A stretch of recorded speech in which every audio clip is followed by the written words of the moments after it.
All right, let's go get some comic books. So yesterday was my friend Ty's birthday. He is the one who owns Titan Comics. And so I'm bringing him a little gift.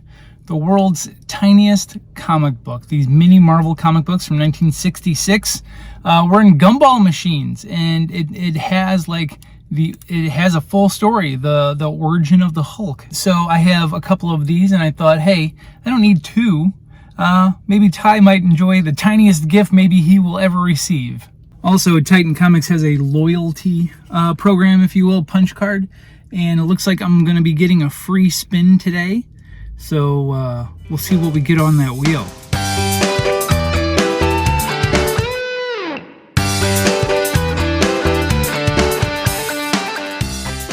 It's nice and early, downtown Bradenton, Florida. Not a whole lot going on today, but here we have Titan Comics. Let's go inside and get our stuff.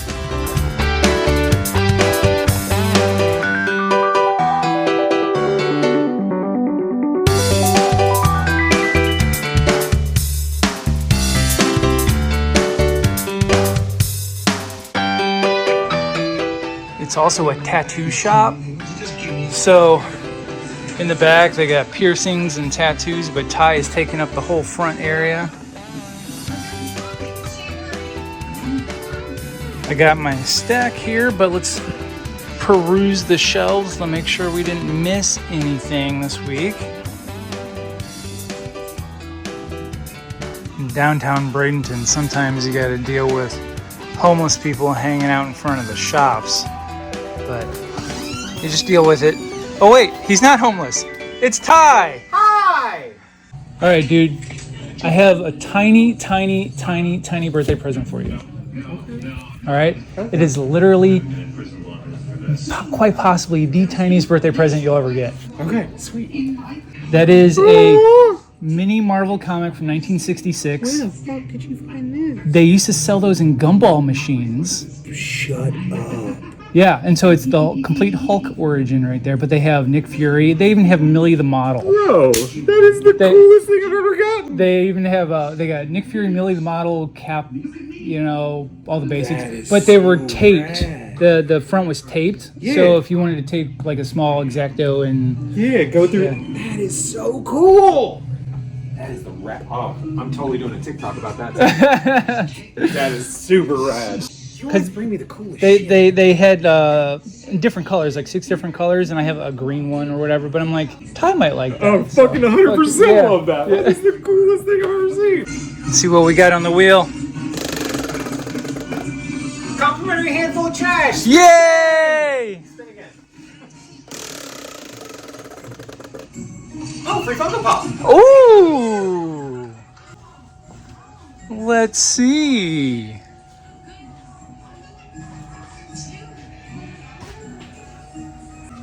What are we going for?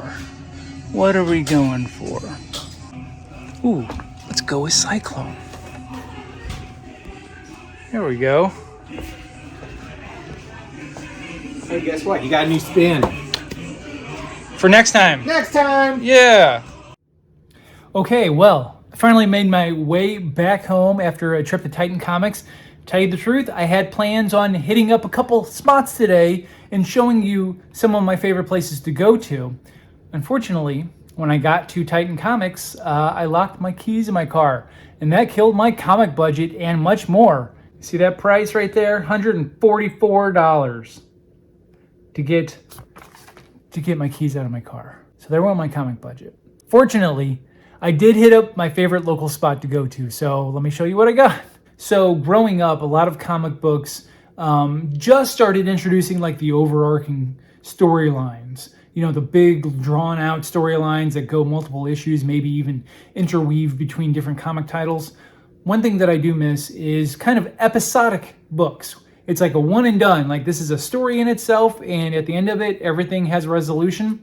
That's what I love about a lot of these BPRD and Hellboy books. If you followed Hellboy in his own title, Hellboy's dead, and he's remained dead for the past number of years. He's in hell, which I guess technically he's alive in hell because he's a demon. I don't know quite sure how that works.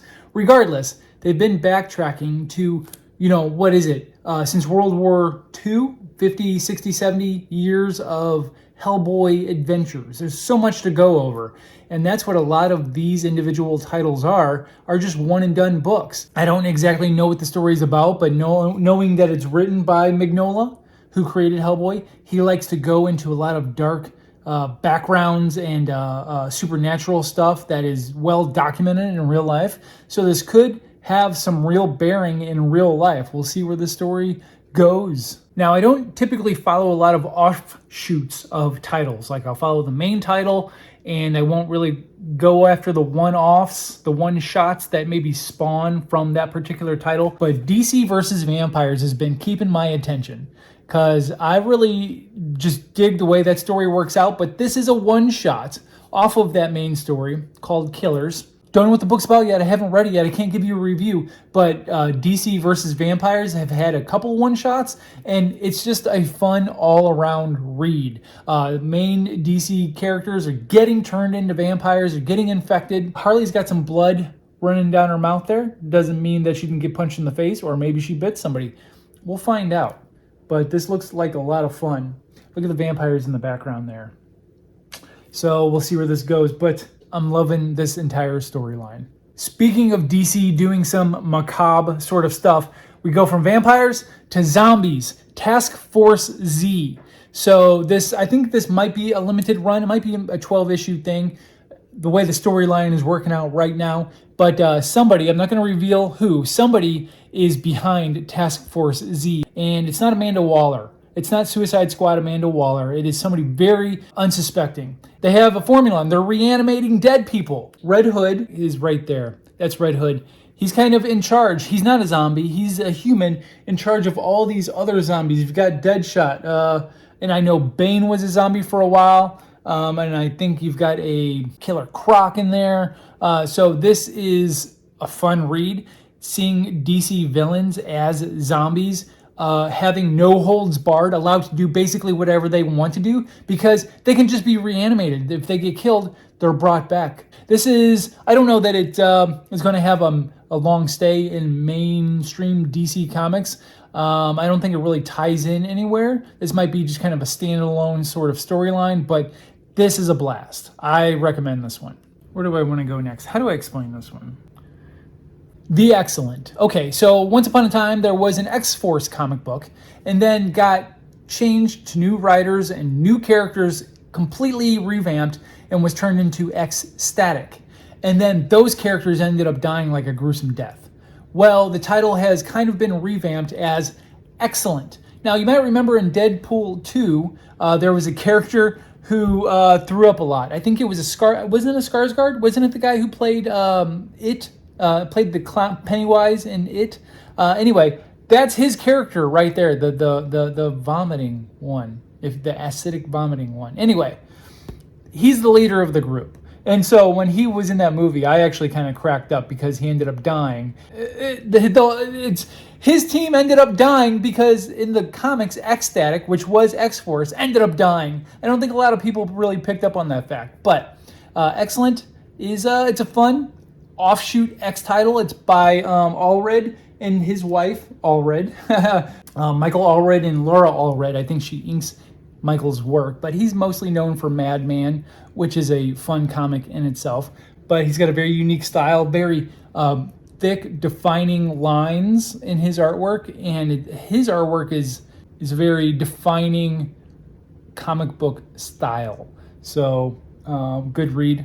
Worth checking out for sure. I'm sure they'll release this in a trade paperback, so if you don't want to wait and collect all the issues, the first 4 or 5 issues I'm sure will be in a trade paperback pretty soon. Going back to the heydays of Saturday morning cartoons in the 80s, maybe even early 90s, we're talking about G.I. Joe. I don't collect G.I. Joe comics, but this is an offshoot of the Saturday morning cartoons. There's been a couple different publishers throughout the years who have produced G.I. Joe comics. You know, you had Marvel Comics, and then I think right now IDW is doing the series. But this one, this is also by IDW, but this is supposed to be an offshoot, and once again, going to the episodic comics of Saturday morning cartoons.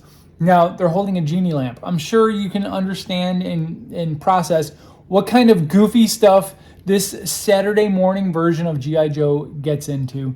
But it's been a fun read. And look at that artwork. It looks like it was taken straight out of a animation cell from the cartoon. It's so well done. And the whole interior of the book is just like that. I'm not a huge G.I. Joe fan, but this is a fun read. This takes me back. So going back to Saturday morning cartoons just like this, give me more of it. Not just G.I. Joe. Go back and give me some He-Man, give me some Thundercats, Silverhawks even. I will take it all. I will take it all. Please give me more like this. This is my childhood right here, and I freaking love it. This is one that Ty slipped into my pile, and I didn't realize it, but he knows what I like, what I'm looking for. You remember last week when I showed you this Fantastic Four book, and I'm like, they kind of look like they're of a particular era in Marvel Comics. And I wasn't wrong, because I did some research. This gathers their original appearances from 1990. So this is a thick book. This is like 3 issues right here. But this gathers together their 3-issue story arc in Fantastic Four from 1990. Look at that. That's one of the original covers right there. Like look at that artwork, right? Arthur Adams and I think AT is Art to Bear, 2 classics in the comic industry. But this is 3 issues thick, if you will. I didn't know this was coming out. Ty threw it in my stack because he knew that I loved the way this Fantastic Four looked. Let's see here. This was issues 347 to 349, which came out in December through January, February, March 1991, maybe. I didn't know I was looking for this. I actually went looking for these individual issues, which you can find pretty cheaply on eBay, but I'm glad I didn't jump on buying those comics right away because now I have them in a 1-issue collected form right here. I love it. Thanks, Ty. Okay, next up we have Batman Catwoman. Little backstory here. Tom King was the writer on Batman a couple years ago, and he had proposed this whole storyline where Bruce Wayne and Selina Kyle were getting married. It was a drawn-out story. They were getting married. And then comes the issue where they're supposed to get married. Selina Kyle stood Bruce up at the altar. I don't know the specific details, but he wasn't able to finish out that storyline, and that's why it ended like that. Well, this 12-issue maxi series is the culmination of that storyline, like what I think was really supposed to happen in that storyline. Now, I stopped collecting this series around issue 7, I think. It's just taking so long to get to where I wanted it to go. This is the final issue, issue 12, so I guess now I'm going to have to go back and get the back issues of it, but it's not a cheap book. I think this is like a $7.99 issue, maybe? I was wrong. It's a $4.99 issue, but the other books were thicker bound as well. So I do like the artwork on this. You've got all the different era Catwomans and Batmans on it. That's a really cool cover. So now I'm going to have to go back and collect those, 4 or so back issues that I missed out on just because I was impatient and got tired of waiting month to month. That's on me. Readers finally got what they wanted. So I haven't read it yet. Hopefully it's a good read, and hopefully it doesn't piss me off like the Batman title did. Listen, what can be said? Darth Vader. Darth Vader has been a consistently good read in the Star Wars universe. This comic, despite your feelings on extended Star Wars universes, different books, you don't care about this and that and all these other deep knowledge things. Darth Vader is a consistent book. Like if you just read one Star Wars book, I think it needs to be this book, because who doesn't dig Darth Vader? Everybody knows his story. That was the basis for most of the Star Wars movies. This is Sabe. She looks like Padme because she was actually one of Padme's handmaidens, and she knows who's under the Darth Vader armor. And so she has guilted Darth Vader in the name of Padme to come and help out Anakin's old friends. Do you remember back in episode 1 when Anakin was doing pod racing and you had this tiny little Greedo looking guy and he had like little friends that were around him doing the pod racing thing? Well, now they're on a destitute planet and they need help from Crimson Dawn, who you might remember from the Solo movie. Kira is now in charge of Crimson Dawn. and there's a new ongoing interlinking title called Crimson Reign. And so now Sabe needs Vader's help against Crimson Dawn.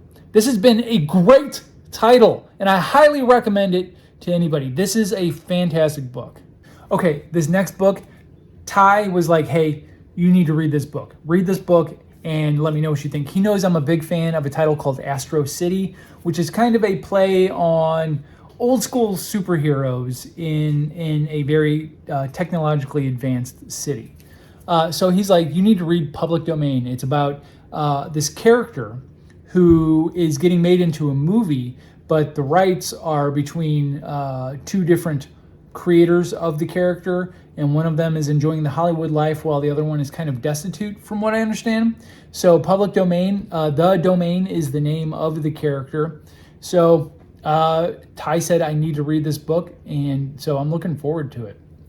And ending up my collection for today is a Cyclone Funko Pop. You saw me spin the wheel, and this is the guy I came home with. Now, I think I've unintentionally started a Masters of the Universe Funko Pop collection.